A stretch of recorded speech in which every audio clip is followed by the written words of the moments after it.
தமிழகத்தின் பொருளாதாரம் முடங்கியது. ஒரே ஒரு விமான நிலைய திட்டம் முடங்கிவிட்டால், ரத்து செய்து விட்டால் பொருளாதாரம் முடங்கி விடுமா? பரந்தூர் பசுமை விமான நிலைய திட்டத்தை மாநில அரசு கைவிடக் கோரி ஏற்கனவே கடந்த 5 ஆண்டுகளாக பல்வேறு போராட்டங்களை நாங்கள் நடத்தி கொண்டிருந்த வேளையில், அந்த இடத்தில் பரந்தூர் விமான நிலையத்தை நீங்கள் அமைக்க முடியாது, அதற்கான புவியியல் அமைப்பு அங்கு இல்லை, அதற்கான வாய்ப்புகள் அங்கு இல்லை என்று பல வகையில் ஆதாரங்களோடும் ஆவணங்களோடும் கடந்த திராவிட முன்னேற்ற கழக ஆட்சியிலே முதல்வரிடத்திலும் அந்த அதிகார மையத்திடமும் நாங்கள் விளக்கம் கொடுத்திருந்த போதிலும் அவர்கள் அதை செவிமடுக்கவில்லை. பல்வேறு போராட்டங்கள், பரந்தூர் வட்டார விவசாய பெருங்குடி மக்கள் தங்கள் வாழ்வாதாரம் பறிபோகிறதே, நஞ்ச நிலங்களும் புஞ்ச நிலங்களும் அழிக்கிறார்களே, வரலாற்று சிறப்புமிக்க 1100 ஆண்டு காலம் உள்ள கம்பன் கால்வாய் அழிக்கப்படுகிறது, செம்பரம்பாக்கம் ஏரிக்கு வரக்கூடிய நீர்வரத்து அழிக்கப்படுகிறது, சென்னைக்கு மேற்கு பகுதியில் இருக்கக்கூடிய இந்த பரந்தூர் பகுதியிலிருந்து தான் வெள்ளம் சென்னையை நோக்கி வருகிறது.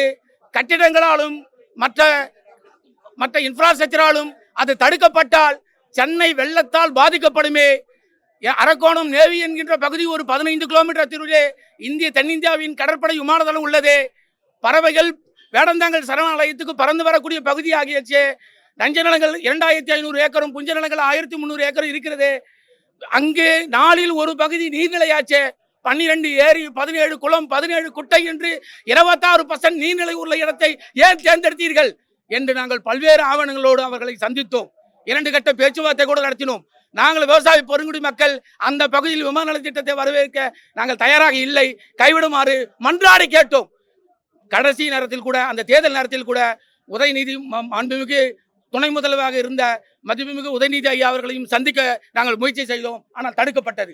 எதற்காக தடுக்கப்பட்டது? வளர்ச்சி என்பது அல்ல. வளர்ச்சி என்பதே நிச்சயமாக தமிழகத்தின் வளர்ச்சி பரந்தூர் பசுமை விமான நிலைய திட்டத்தில் தான் உள்ளதா? அது ஒரே திட்டத்தில் தான் நாங்கள் நிலைத்திருக்கிறதா? திராவிட முன்னேற்ற கழகத்தினுடைய அந்த மாண்புமிகு தங்கம் தென்னரசு அமைச்சர் அவர்கள், முன்னாள் அமைச்சர் அவர்கள் நேற்று நமது தமிழக முதல்வர் மதிப்புமிகு தளபதி ஐயா அவர்கள் பரந்தூர் திட்டத்தை ரத்து செய்து விட்டேன் என்ற 110 விதியின் கீழ் அறிவித்து விட்ட பிறகு அவர் இங்கு செய்தியாளர்களை சந்திக்கும் பொழுது 90 விழுக்காடு நிலங்கள் அங்கு பதிவு செய்யப்பட்டதாகவும் 90 விழுக்காடு நிலங்கள் எடுக்கப்பட்டதாகவும் அங்குதான் சரியான இடம் போதவும், அதை தவிர தமிழகத்தில் வேறு எதுவும் இடம் இல்லாத போலவும் பொருளாதாரம் வீழ்ச்சி அடைந்து விடும் என்றும், தமிழகத்தின் பொருளாதாரம் 10 மடங்கு விழுக்காடு கீழ் போய்விடும் என்றும் என்னென்னவோ கற்பனையான வார்த்தைகளால் இங்கு சொல்லியிருக்கிறார். நாங்கள் சொல்வது என்ன? நாங்கள் போராடி கொண்டிருந்த இந்த வேளையிலே, அந்த நிலையிலே தமிழக வெற்றி கழகத்தினுடைய அந்த கட்சியை ஆரம்பித்தவுடனே மதிப்புமிகு தளபதி அவர்கள் பரந்தூர் போராட்ட குழுவை நான் நேரில் சந்திக்கிறேன், விவசாய மக்களை நேரில் சந்திக்கிறேன், அங்கு என்னதான் பிரச்சனை, ஏன் அழுகிறார்கள், அவர் மனக்குமுறல்கள் என்ன என்று நேரிலே வருகை தந்தார். எங்களை பார்த்தார், ஆசுவாசப்படுத்தினார், நம்பிக்கை ஊட்டினார்.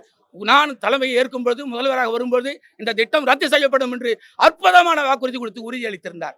அந்த அடிப்படையிலே தமிழகத்திலே அமோக வெற்றி பெற்று தமிழக முதல்வரான உடனே பரந்தூர் திட்டத்தை ரத்து செய்வது எப்படி என்ற ஆய்வுக் கூட்டங்களை நடத்தி கொள்கை முடிவெடுத்தார். அதற்கே நாங்கள் அவருக்கு நன்றியை முதலே உறுதியாக்கி இருந்தோம்.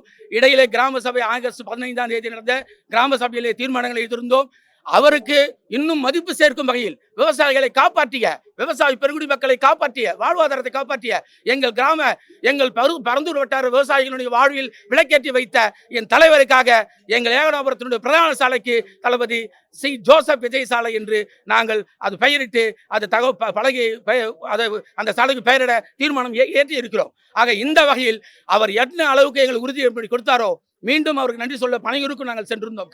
அந்த கட்சி செயல்பாடுகளின் போது என்னென்ன எங்களுக்காக அவர் உழைத்தார் என்பதற்காக நன்றி சொல்ல சென்றிருந்தோம். அதை எல்லாம் மனதில் கொண்டு விவசாயிகளுக்கு என்ன உறுதி அளித்தாரோ, என்ன நான் வந்தால் இந்த திட்டத்தை ரத்து செய்வேன் என்ற நம்பிக்கை ஊட்டினாரோ அந்த நம்பிக்கை பொய்க்கவில்லை. எங்கள் விவசாய பெருங்குடி மக்களையும் பண்பாடையும் கலாச்சாரத்தையும் எங்கள் பகுதியையும் காத்து கொடுத்த காவல் தெய்வம் தமிழகத்தினுடைய விவசாய நலன் சார்ந்து ஒரு தலைவர் இருக்கிறார் என்றால் அது நிச்சயமாக தமிழக முதல்வர் ஜோசப் விஜய் அவர்கள் மட்டும்தான். இதை தவிர வேற எந்த தலைவரும் இனிமேல் பிறக்க முடியாது, இருக்க முடியாது என்பதை உறுதியாக கூறுகிறோம். அதனால் தான் இன்று பரந்தூர் பசுமை விமான திட்ட போராட்ட குழு நேற்று 110 விதியின் கீழ் அவர் ரத்து செய்த காரணத்தினால் நாங்கள் மனமகிழ்ந்து நேற்று அங்கே அம்பேத்கர் சிலைக்கு மாலை அணிவித்து பட்டாசு வெடித்து கொண்டாடினோம். இன்று நேரிலே எங்கள் நன்றியை உறுத்தாக்க வேண்டும் என்ற அடிப்படையில் பரந்தூர் போராட்டக்கூடிய நிர்வாகிகள் நேரில் சந்தித்தோம், நன்றி தெரிவித்தோம். முதலமைச்சர் நாங்களும் மகிழ்ச்சியாக இருந்தோம். முதலமைச்சருக்கு மனமார்ந்த நன்றியை எங்கள் பகுதியினுடைய விவசாய பெறக்கூடிய மக்களுடைய சார்பாக தெரிவித்தோம். அவர் ஒரு உறுதியளித்தார். எப்படி விவசாயத்தை காப்பாற்றினாரோ, தவறான புரிதல்கள் திமுக உருவாக்குகிறது. அதற்கு தான் இங்கு சொல்கிறோம். தவறான புரிதல் என்ன புரிதல் என்றால், பரந்தூர் விமான நிலையத்தை ரத்து செய்து விட்டால் தமிழகத்தின் பொருளாதாரம் முடங்கியது. ஒரே ஒரு விமான நிலைய திட்டம் முடங்கிவிட்டால், ரத்து செய்து விட்டால் பொருளாதாரம் முடங்கி விடுமா? இதற்குத்தான் முதல்வர் அவர்கள் இப்பொழுது ஒரு உறுதி கொடுத்தார். எப்படி விவசாய பகுதியை நான் காப்பாற்றி கொடுத்தேனோ, அதே மாதிரி தேவைப்படுகிற சென்னை 2வது விமான நிலையத்தையும் உகந்த இடத்தில், விவசாயம் பாதிக்காத இடத்தில் பரிசீலிக்கப்பட்டு ஆய்வுக்கு உட்படுத்தி மீண்டும் 2வது விமான நிலையம் உருவாக்கப்படும் என்று ஒரு உறுதியை அளித்தார். எப்படி விவசாயத்தை அவர் காப்பாற்றினாரோ அதே மாதிரி தமிழகத்தையும் காப்பாற்றுவார், தமிழக தொழில்துறையும் காப்பாற்றுவார். அதில் மாற்று கருத்து இல்லை. உறுதியாக நம்புகிறோம். மீண்டும் மீண்டும் கோடான கோடி நன்றியை தமிழக முதல்வருக்கு உரித்தாக்குகிறோம். அதுதான் ஐயா, தவறான தகவலை முன்னாள் தொழில்துறை அமைச்சர் தெரிவித்தார் என்பதை முதலே சொன்னேன். 90 விழுக்காடு என்பதும் தவறான தகவல். விவசாய பெருங்குடி மக்கள் நாங்கள் சொல்கிறோம், அவர்களுடைய அரசு அவர்கள் வெளியிட்ட தகவலின்படி 1700 ஏக்கர் 5740 ஏக்கரில் 1700 ஏக்கர் 90 விழுக்காடா? கணக்கு தெரியாமல் சொல்கிறாரா? முன்னாள் தொழில்துறை அமைச்சர் ஏன் இப்படி போய் சொல்கிறார்? தமிழகத்தின் வளர்ச்சி அல்ல, அவர்களின் வளர்ச்சி, திராவிட முன்னேற்ற கழகத்தின் வளர்ச்சி.